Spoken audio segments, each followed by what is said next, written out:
There was just a wonderful sparkle in her eyes and a determination about her that I knew that she would be successful because she really knew how to get out of the way of herself. I had noticed that I had some blood spots. When I called the nurse practitioner to mention what was happening, she said, well, we know it's not cancer, we just had your checkup and everything, pap test and everything was clear. But let's have a gynecologist take a look at you and have it checked out. And so I did. Then a few weeks later, she did call and say that it was cancerous, and at that point I was stunned at the results of the news that she was telling me. I froze, I couldn't think. I was just listening to her and half hearing what she was saying. And she was saying that if I had an operation followed with chemo and radiation, I had a good chance of living for another 5 years. And I thought 5 years wasn't much, even though I was devastated. I had the sense to know that 5 years was not a very long time. And to go through an operation and chemo just to live for 5 years didn't make sense to me. I think that the individual, when they are facing a diagnosis like that, the individual has to decide whether they want to live or whether they want to die. And when they make that determination, then they can embrace what they need to accomplish their goal. And the first thing that Bridget did that I'm aware of was really get in touch with her mind, body, and spirit. And she looked at how she was feeding her mind, her body, and her spirit. And that's how she started on her journey. The library has always played a big part in my life. Ever since I was a child, I used to go to the libraries. I knew that I could never travel. I knew that I would never see the world.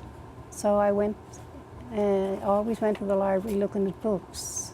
So it was natural for me when I was diagnosed with cancer that I come to the library and get as much information as I could. Not on cancer, but on how to heal. There weren't many books out about healing cancer, but there were books like The 8 Weeks to Optimal Health, where Andrew Wild talks a lot about changing your diet. And so the first thing that I did was find a good nutritionist. And then I would go to the library for resources and support on good, healthy foods.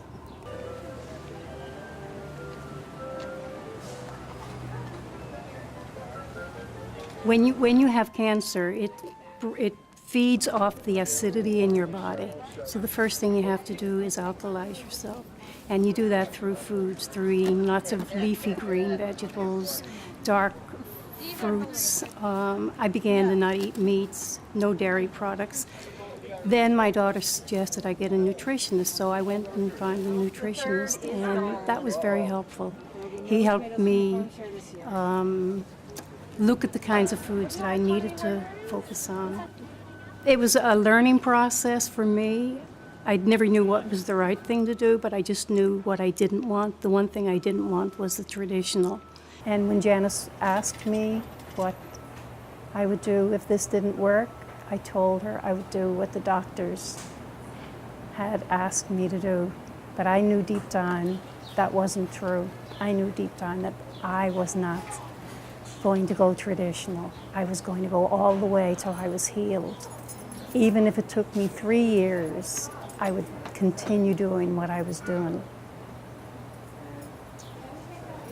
I also didn't tell anybody I had cancer because I didn't want people coming up and telling me all their woes about their aunt who had died of cancer and all of the horror stories of cancer. The only people who knew I had cancer was my husband, my children. And that was really one of the best things I ever did.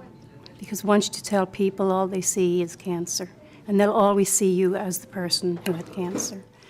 And I don't want to be identified by a disease. I just want to be identified by Bridget, who I am.